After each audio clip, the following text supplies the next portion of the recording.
saka patuloy po namin sinasagawa yung tiwala ninyo sa amin na bantayan yung mga proyekto na binababa dito sa atin, ang ating pamahalaang nasyonal.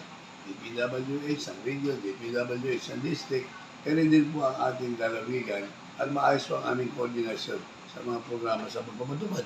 Kung meron man po minsan kabagalan sa bahagi ng mga kontraktor ng DPWH, ito na po yung minsan dapat maitama ng DPWH sa kanilang sistema. Yung naibid, bigay nila notice to proceed, at pagdating sa isang buwan gumagawa, biglang titigil. Dapat ito po yung mga dapat maitama ng DPWH na tinatamaan talaga po minsan. Lalo panahon ng baha, yung mga ginawa nila mga open canal, delikado po. Ito po yung aming sinasabi na dapat ang DPWH, upuan niya paano ma-correct yung kanilang mga implementation measures para magsanhi ng aksidente. Ang Baytown Road po, Duwamit, ito sa Bay Kentucky.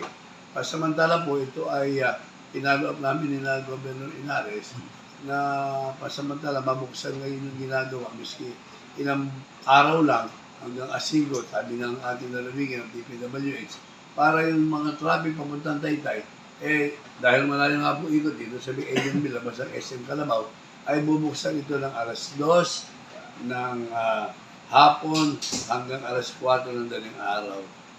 Pauwi. Alas 4 ng daling araw hanggang alas 2 ng hapon ay ito po ay palwas.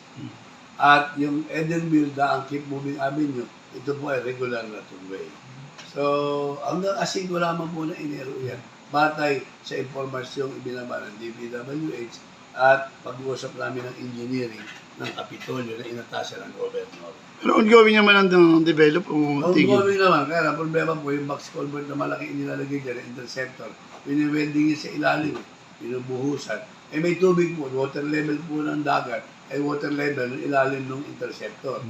So, ang aming request ay palitan na lamang ng malaking imbornal na ibinabagsak na lang para hindi matagal ang abala.